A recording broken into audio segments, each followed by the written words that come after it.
Hello everyone, thank you for joining us in this latest instalment of our Explorer Series live discussion. My name is John Barclay and today I'm joined by performance coach Donna Buchanan from Refocus. Welcome Donna. Thanks John. Today we're going to be discussing caring actively.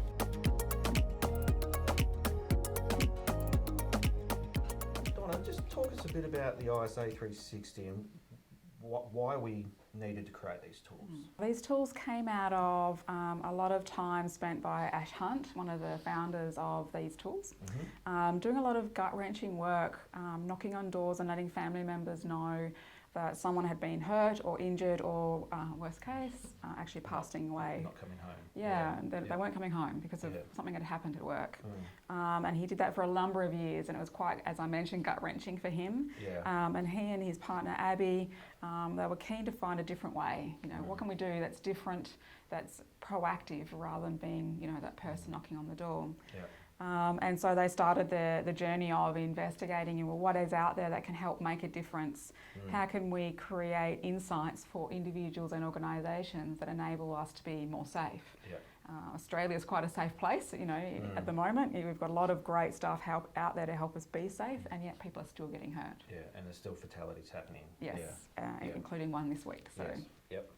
So talk us a little bit about the difference between ISA 360 and iAsk. So obviously some tools to help us be safer. So what's the differences between those two? Yeah, so the ISA 360 is the integral assessment of safety leadership. And so it's focused on the safety leader, and it assesses their capability and their impact. So capability around the 4 intentional states, and we'll be talking about those. We'll talk about those, and then the iAsk is a team-based organisational assessment. And it's an assessment of quite a few different things. So firstly, capability as well. So what's the capability of the team in the 4 intentional states? What's the culture like? What's working, what's not working? And what's the engagement levels? So engagement is an outcome of the culture, and it's an outcome of leadership and capability. So we measure those 3 things. And with the iAsk, we can also correlate to organisational performance. So, you know, if you've got some key safety or other performance indicators, we can correlate capability, culture to that performance. Performance outcomes. Great. Well, as you mentioned in that tool, there's 4 intentional states. So do you want to tell us what these 4 are and just give us a bit of a short understanding of those practices? Yeah, sure. I'll walk us around the wheel if you like. So at the top of the wheel, we have commitment, and commitment has a couple of elements to it. It's what's my personal commitment and how do I engage others in commitment to safety, to being more safe. Then we have curiosity, so what's my capacity for engaging others in conversation, seeking to understand perspectives and really listening to those with a curious mindset rather than maybe a knower mindset.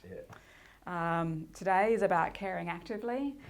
So how do I care for myself and for others in a way that is acting on that care? It's not just what I'm thinking or what I'm believing, but I'm actually doing something about it as a result. And we'll tease those out today about the intention versus action. So that's good. And what's the last one? So interconnectedness is a really important element as well. So interconnectedness is about how do I put into place things that keep us safe off the back of my commitment, at the back of those conversations, and you know, stepping forward and caring actively. What layers of protection are we putting in place? How are we sharing improvement across the organisation, not just within my team? That kind of stuff. And you know, how did we get to just the 4 intentional states? So can you talk us just briefly around some of the research and how we got to the 4? Yeah, sure. So we actually started with 7 safety practices out of the research done by Rick Stricker. And we basically built a survey and started collecting data. And with that data, started doing, you know, reliability, validity testing. You know, the science brains in the team were doing that. And what they found is that actually it all boiled down to or correlated to just 4 intentional states. But when you look around the wheel, you'll see that there's actually 7 sort of sub parts to it. So the 7 are still there. It's just that people were really highlighting that these 4 intentional states made an impact to safety performance. And they were able to fit under some of those other states, just in regards to action and intention. Okay. So, I mean, when we think about those 4 intentional states, there's a couple of considerations there, isn't it? One, you always talk about balance. Yes. And you always talk about consistency or quality of those practices. So talk us a bit about those two. Yeah, the reason why I love that we've kind of depicted the 4 intentional states in the wheel is that the wheel becomes a really simple analogy for understanding them. We know that, say, a small wheel, when we're pedaling with small wheels, it takes a lot more energy and you have to pedal faster and just to get where you're going. Yeah. Whereas the larger wheel, it feels a lot more effortless and less energy to push and pedal and move forward. And that's the same with the intentional states. If we find that our capability in them is reduced, then we find we're probably working really hard, and we're using things like willpower and lots of energy. When they're expanded, then there's a lot more, I guess it's the flywheel effect, things peel off and we get much better impact because we've got expanded capability in all those areas. So the motion's much smoother, therefore then you can get a bit more momentum going, which can actually make it a little bit easier for the leader to have the impact that they're looking for. Yeah, so it's kind of like how wonky is your wheel. So it's both the size of it, is it small, contracted or expanded, but also how balanced is it. So if you're really great at commitment and yet have gaps around curiosity or interconnectedness, the wheel isn't balanced. And so your full potential as a safety leader is limited as a result. And even with, when you look at those intentional states, there's elements inside each one. So you might be strong on one or two of them, but maybe not so strong on the other. It just creates a bit more of a difficult situation as a leader because it can be a bit of a bumpy ride for people.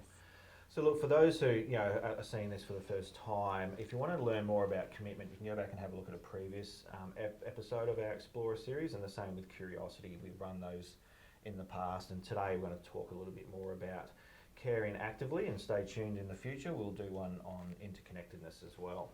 So let's keep moving through. So one of the key things that come out of not only getting to those 4 practices, but it was actually making a connection to some of the outcomes that come with that. So what else did the research tell us in regards to outcomes? Yeah, so one of the things it told us is for those who did perform substantially better around the 4 intentional states, they had a significant impact on the workforce. And by that we mean they're more engaged. And you can see some of the numbers on the screen there around workers feeling more listened. They're more likely to share ideas and concerns. They're feeling more valued. And so if you can imagine the result of what that creates when a workforce is more engaged, they're going to speak up when there's a safety issue rather than let it go. They're going to say, hey, I've got an idea for how we can do this better. And often better in regards to safety has a knock-on impact for productivity, efficiency and a whole bunch of other things. And that's a really important point was, the research showed that those 4 intentional states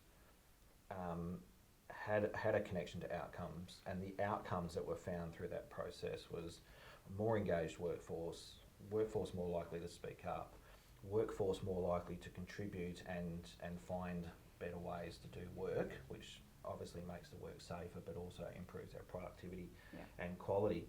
And for those who have seen some of our other episodes as well, we've talked about that in regards to citizenship behaviour, where the people are connected to the organisation and connected to the team and the leader, and therefore they're more likely to actually step up and do the things that we're looking for and feel like it's a safe environment to speak up and talk about things. So really important outcomes for us to be creating. The other part that really interested to me was, while ISA 360 is a good diagnostic tool, that's just information. Talk us through this other learning we had about people going through the process. Yeah, so what's really important is once you've got some insight into where your strengths and your opportunities for growth is what are you going to do about it? And what we've learnt is for those who do something about it, they engage in activities to grow their intentional states. They demonstrate a little bit of curiosity and vulnerability and a bit of courage to actually find different ways about going about their leadership style. They have a positive impact. So, the chart on the screen there, that's just showing the leadership cohort at time 1 in the red, and then at time 2 in the blue. And you can see there was a significant impact. So their skills and capability grew, and then the impact on their staff were increases of nearly 20% around feeling more safe to stop the job. Yeah. That's awesome, right? And then 34% more staff feeling confident in safety processes. So they're no longer just ticking the box. Yeah. Right? They're actually engaging in the processes because they think they've got some value. Improving them, adding value to them, using them as they're intended to be used. Yes.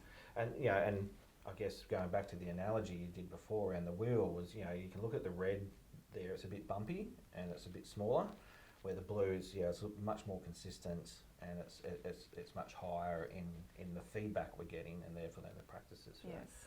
So just so people understand the process, that was to do an ISA 360 baseline, go through some coaching and development around some actions, and then put those into action over a period of time, which might be 6 months, it might be 12 months, whatever it is for that leader, and then do the ISA 360 again and just see how those intentional states have been improving. Yes, exactly. Yeah. Yeah.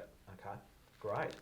Well, let's start getting into caring actively in a little bit more detail, and I find it really good that we start with this concept of the connection between relationships and performance, and I quite like the way it's represented in the triangle. So do you want to talk us through this a little bit? Yeah, sure. I love this one too. It's really simple.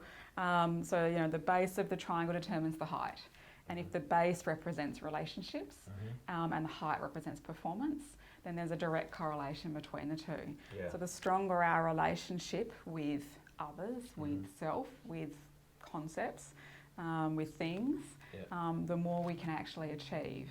And the opportunity with, say, an ISA 360 is to get clarity and insight around what is your current relationship and how would you like it to grow? What would help you grow that relationship so you can grow your performance? And what's the strong correlation between caring actively and that relationship piece?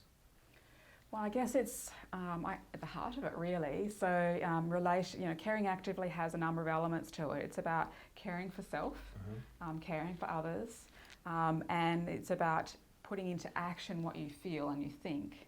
And so, if your relationship to yourself, as an example, if that's if you believe that others are more important than yourself, then your relationship to self is limited. Because the focus is external.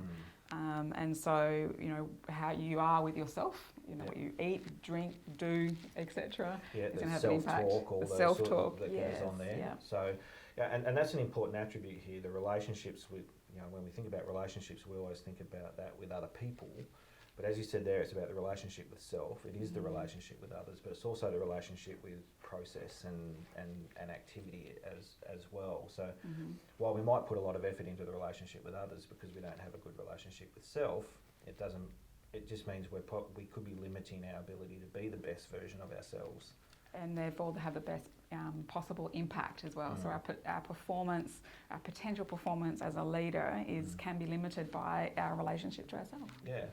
Excellent. All right. Well, so we can see the power here of the relationships that we build. The stronger those relationships we have, proportionately looks at the performance that we have going forward. Hence why caring actively is such a critical, intentional state for us to be having.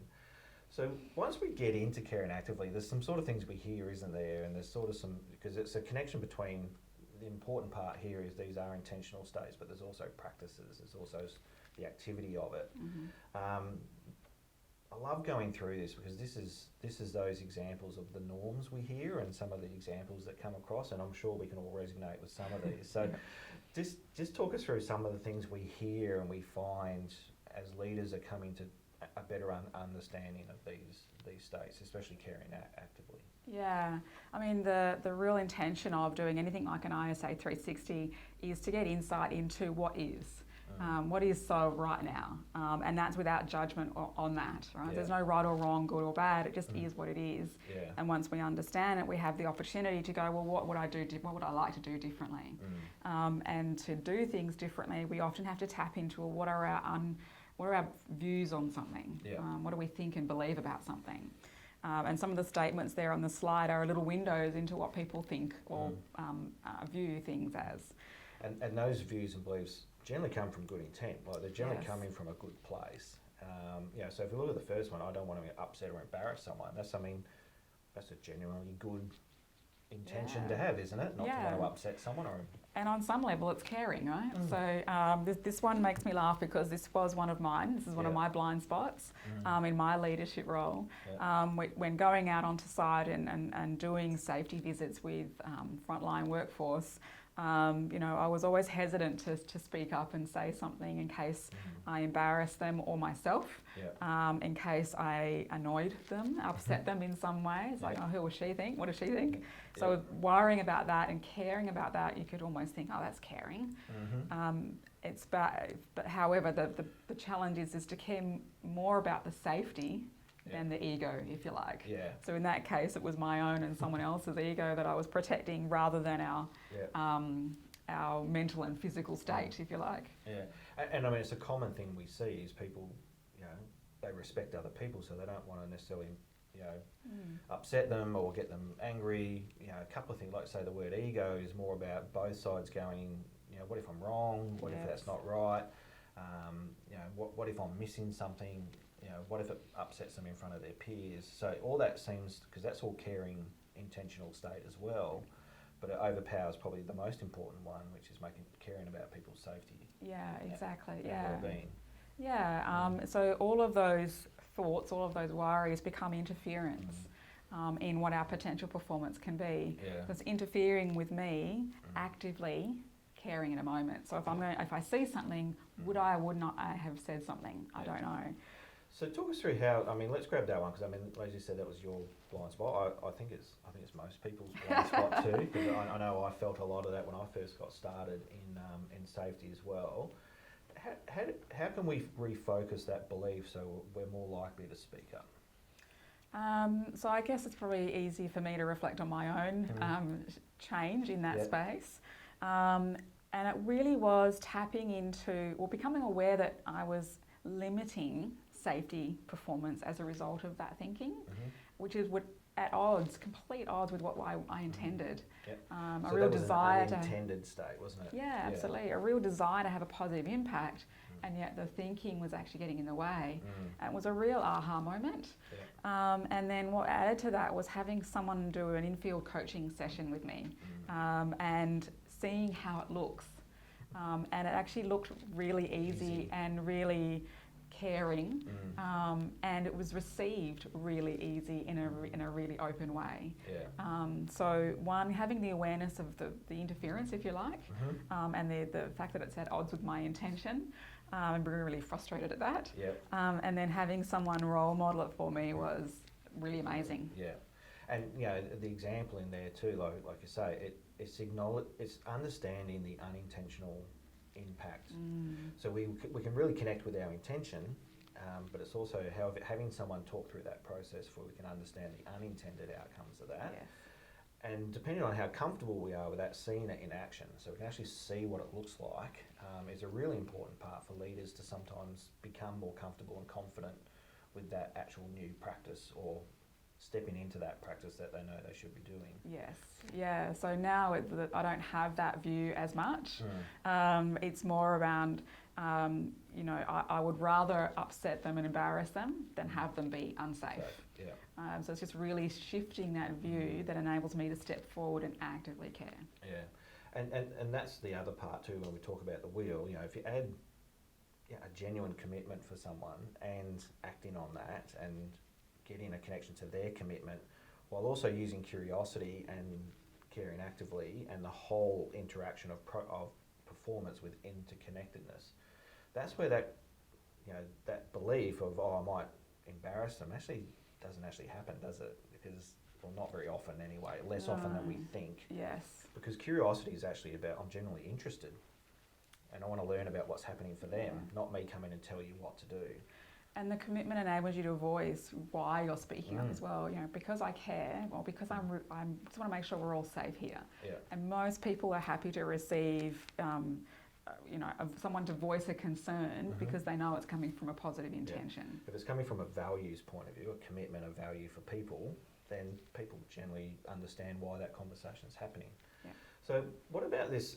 This is another one I hear. I've heard a couple of different examples of this ones, but they're all adults. They know what they're doing. So sort of who am I to say something? I can remember learning this when I first went into workshop environments and hearing leaders say to me, well, they're all qualified tradespeople, they know what they're doing, so that's a really good intention at the same time, because well, they're adults, so I should be able to let them do what they do, they know what they're doing. Yes.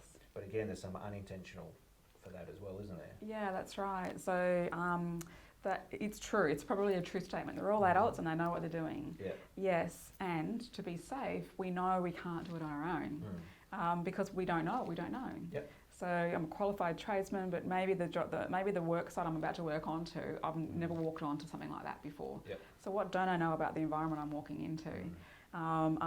Something's changed while I was performing a task, and I haven't seen that. So I need the people around me to be my eyes and ears as well. Yep. So to be in caring actively is to go. They're all adults and know what they're doing, and I'm going to keep an eye out for them. Yeah, because everyone has a blind spot. That's the other part too. Is when people are doing their work, they're naturally focused on their work and not necessarily seeing those sort of other things that are going on around them. Yeah. So if I'm caring actively, I do come out and see how the work's going and highlight things that are going on. Yeah, and even before a job starts, hey guys, I know we've been over the plan. I just want to make sure how you're feeling about today. Has anything changed since we did the planning yesterday? That simple check-in is still honouring the fact that everyone's an adult, or they're qualified, or they're technically capable. Yep. But it also acknowledges that we need to be together to be safe. We need to be looking out for each other. And that's the important part here. And I think as leaders understand these intentional states, the intentions are always good. Every time we talk to leaders about these things, and they understand their intentions are good, but it's constantly making a connection to what's the blind spot to that though. What's the unintended outcome, impact of that? Because what you see sometimes with leaders like that is maybe they're not in the field as much, so they're not visible. So when you go talk to people and you say, so how do you find your leader? They say, well, they're not visible. I don't think they really care. And then you start to, that's the absolute opposite of the leader. So it's about making your actions match your intentions. So those first two were predominantly about physical safety, but this also goes to mental well-being as well. And this is something we do hear a lot, especially now the awareness around mental health is getting more and more. If people do care actively, something may come up and I don't know what to do. I don't have the answer. Yeah, that worry about what if they say, no, I'm not okay. What if they actually look like they're looking to me to help and I don't know how to help. That noise, that worry is interference in actually asking the question potentially, or in the way we respond if they do say it. And it was interesting, the research that we found when we were doing it, 30+% of people are worried or they're not have confidence about what to do if someone says, actually, no, I'm not. I'm not okay. Yeah. And so the opportunity is to tap into, a view about it doesn't matter if I don't know. It's okay if they're not okay, and it's okay if I don't have the answer. What else can I create for them? Sometimes just that opportunity to talk to someone about it, even without an answer or a solution, is enough for them to actually think through that and be better for it. So sometimes it's not about having an action. It's not necessarily, I don't know what to do if they're not okay.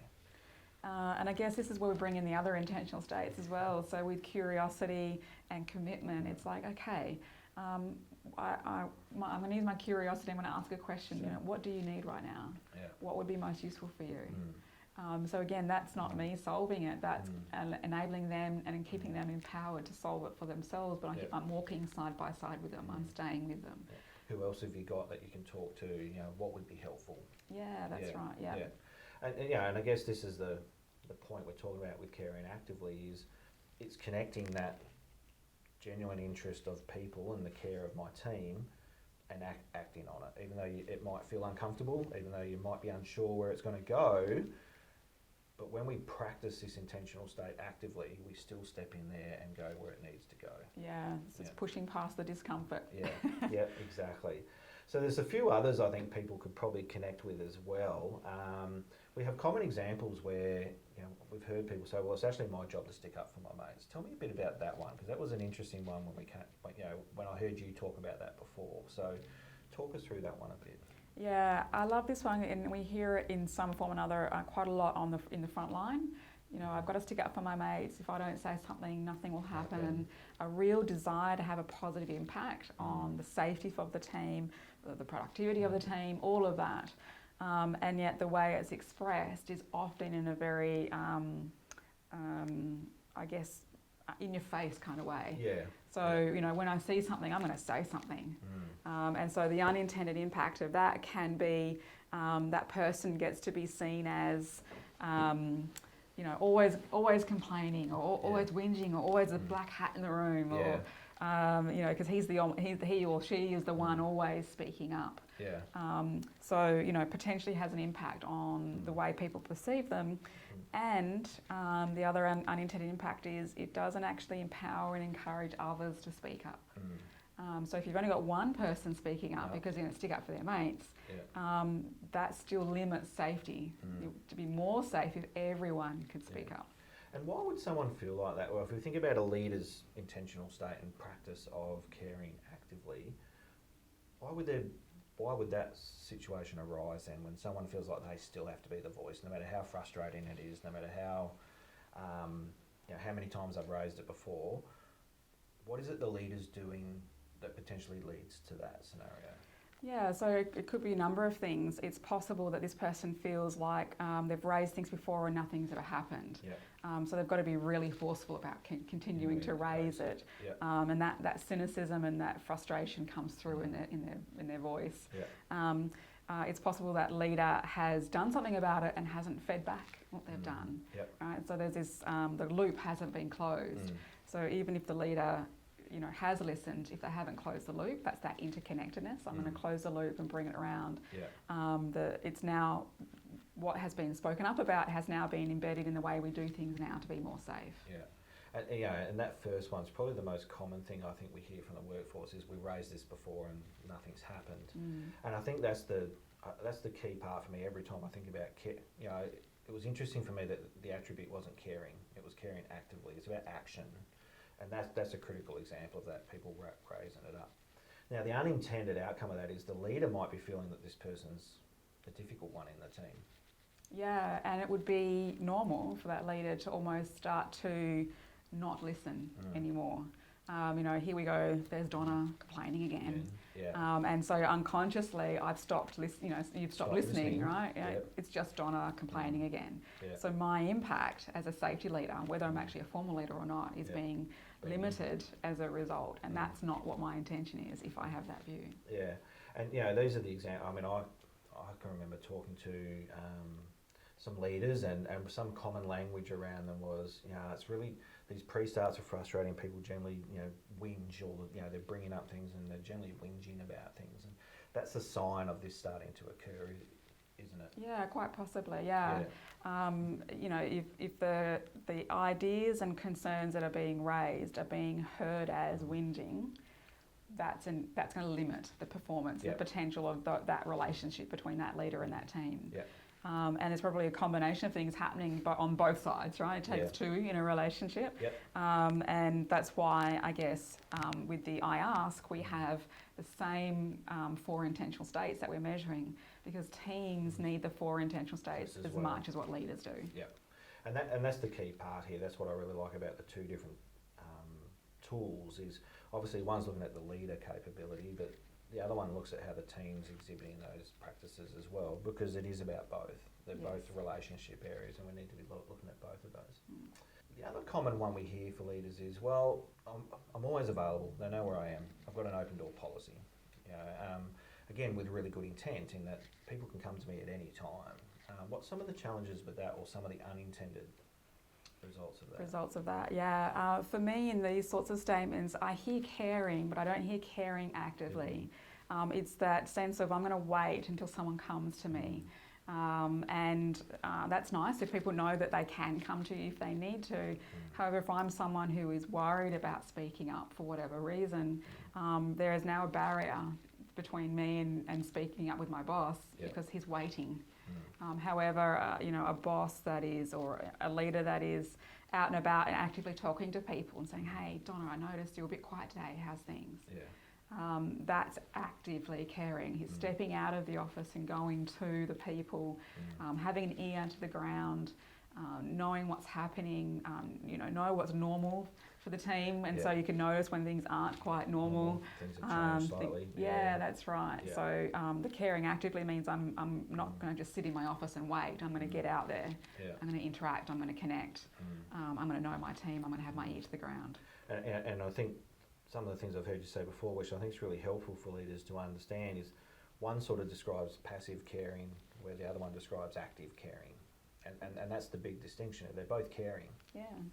But one's passive, one's active. Yeah. The other one too, and it sort of leads to that last one we talked about in regards of what if someone's not okay. The other thing we do here, because organisations are enabling mental health and giving people access to the right support that they need and the expertise that they need if something's not right. So most organisations now have an employee assistance program. And you can hear leaders say, well, I care enough, I am promoting it, I've got it up on the wall, the number, they know where it is, they know how to contact it. How does that connect to this again? Well, I guess for me, it has that same potential passiveness about it. So if we were only saying, yep, I've told everybody about the EAP, they know exactly the number, there's posters on the wall, right? So that's one step towards caring and demonstrating that you care. However, for me, it's limited still. To care actively might be to actually speak to someone if you've noticed. If I have my ear to the ground, I know my team well.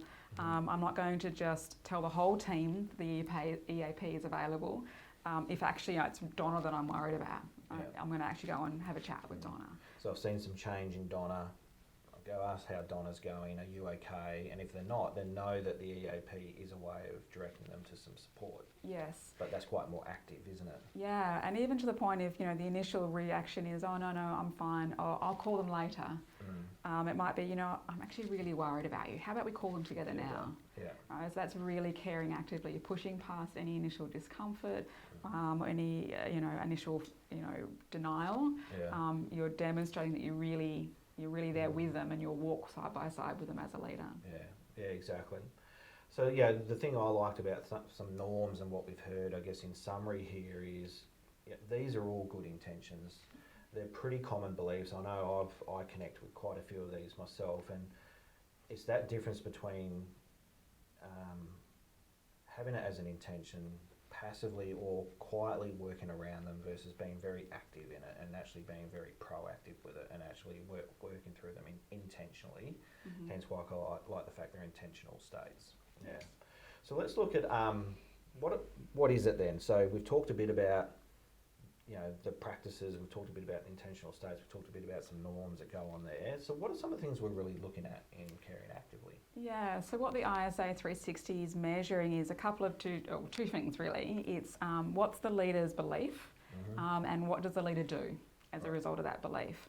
And when we talk about belief, it's things like the leader believes that we will go home. They are confident to go home safely. It's worth looking out for each other. So that's, it's worth putting up with any discomfort I create potentially, or any awkwardness. And the way that belief shows out or shows through is that I will stop a job if it's unsafe. I will talk to somebody if I'm worried. I will actively be in the business caring and demonstrating that for my team.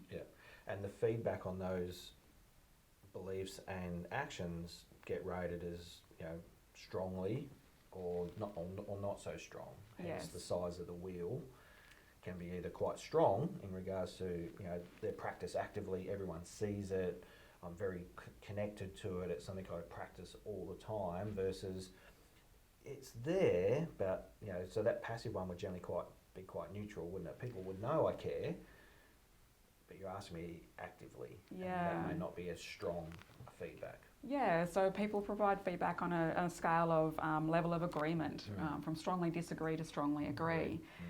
So an example might be if someone agreed that I, would stop a job if it was unsafe. It's going to go, yeah, Donna would stop a job. Strongly we go, hell yeah, Donna's going to stop a job. And I've seen her do it. I've seen her do it, and so it's it can be perceived as a subtle difference between, a rating of agree versus strongly agree. However, the impact that it has for the team in their level of confidence in you, or the way you behave and what your beliefs are, has an impact on how they then behave and act as well. So I like the fact that we're looking at what are the beliefs, because as we said, most of those beliefs are really good intended, but let's look at what those beliefs are. But let's look at the action as well. Let's actually look at the activity of that. How does that show up in the workplace? Yeah. So when we look at the actual assessment, we talked a bit of, this is going back to the wheel again, and while we don't want to focus on all four intentional states here, we'll look at the caring actively. Talk us through the middle bit first, and then we'll go into some of the attributes that are there. Yeah, so this is an example of what you would receive in an ISA 360 report for yourself. And I guess the blue blob is representing what people's view are where you're currently at. So, you know, what's Donna's current performance or capability in these intentional states?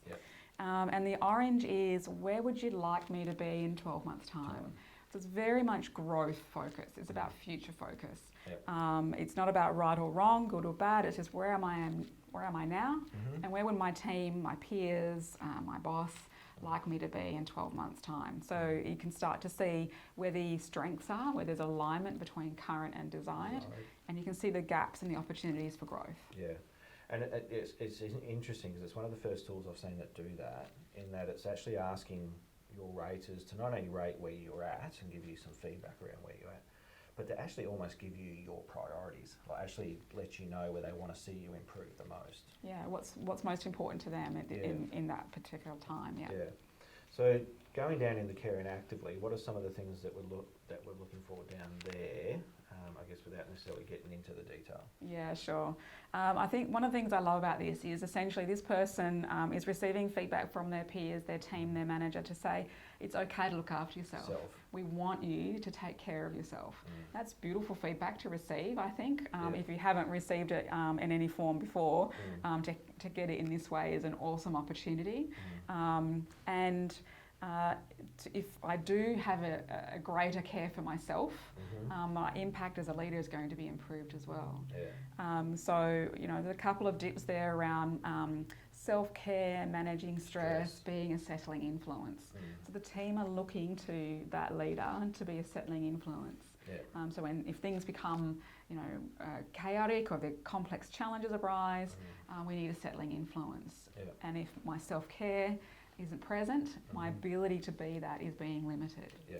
And I think every individual who understands when we're fatigued or we're stressed or our levels aren't great, our ability to stay calm when the pressure does build becomes very, very limited.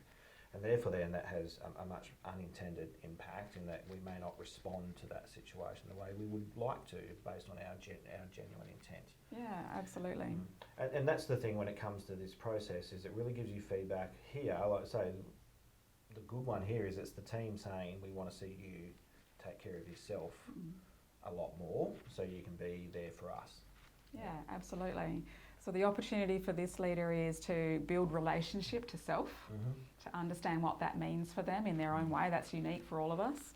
And in doing so, role model for the team what that looks like, because we want the whole team to be actively caring for themselves as well. And not only role model for the team, but then as a result of being, I guess, more resilient in myself, my impact as a safety leader and leader is going to be expanded as well. So it's got a lot of benefits in actually having a look at myself and what I need to grow my relationship and be caring actively for myself. Caring actively for myself. Yeah, great, thank you. So this one again was the leadership impact when something's missing. So talk us through what this profile's saying and what are some of the key elements here. Yeah, so we don't only ask about the person's capability in the 4 intentional states, but we ask people, well, how do you feel as a result? So what's the impact that this leader or this person's having for you? And you know, based on the profile that we just saw, there's a couple of some high performing areas there. So I feel like I have the ability to stop the job if it's not safe is a strength. However, there's a couple of areas that's less strong, if you like, you know. So there's agreement, but not strong agreement. So the second line item there is I feel comfortable discussing my own mental health. So quite possibly as a result of this leader potentially looking and sounding stressed or overwhelmed. The team are probably thinking, I don't want to bother them. Yeah. I don't want to bother them or add more concerns for them. Or if Donna hasn't got herself together, then maybe I don't really want to talk to her anyway about that stuff. Yeah. So the unintended impact is the team are not feeling comfortable in coming to me and talking to me about their own mental health concerns. Yeah. And it's interesting, I mean, one of the ones I came across recently was finding out that incident reporting had been going down in a team, even though the team functioning scores were really strong and the leadership relationships were really strong. And now that I know more about these intentional states, and I've learned more about that through ISA 360, what I came to realise, and when we were talking to the teams about that, it was because of the relationship they had with their leader and the pressure the leader was under, and probably this example of them not looking out for themselves and being quite stressed and working, not necessarily looking after themselves here. So what they were saying was it had to be a serious incident for them to bother the leader, right? And what that meant was all the lower level stuff that was going on that may not have been serious at the time but could have been serious wasn't getting raised. And it wasn't because the system was complicated, and it wasn't because they didn't see wanting to report it or that safety wasn't important. They were making their own judgment based on the pressure it was going and the workload it was going to put on the leader. Yeah. So in their own way, potentially trying to care for their leader, and yet the unintended impact of that is there are safety challenges that we don't know about and we haven't fixed, and so we've got a less safe environment as a result. Yeah, and when you think about the importance we have around hazard reporting, if people are feeling like their leader's got too much work now, they're going to be making their own judgments based on what information they're going to give the leader, because it has to be really important for us to bother the leader. When you get this sort of example where the leader's relationship with the team's good, all the other practice, but the self part isn't quite where it needs to be. It's having that unintended there for the team to grow their caring actively. So they were caring in a way by not bothering the leader, and yet it was creating a less safe environment for everybody.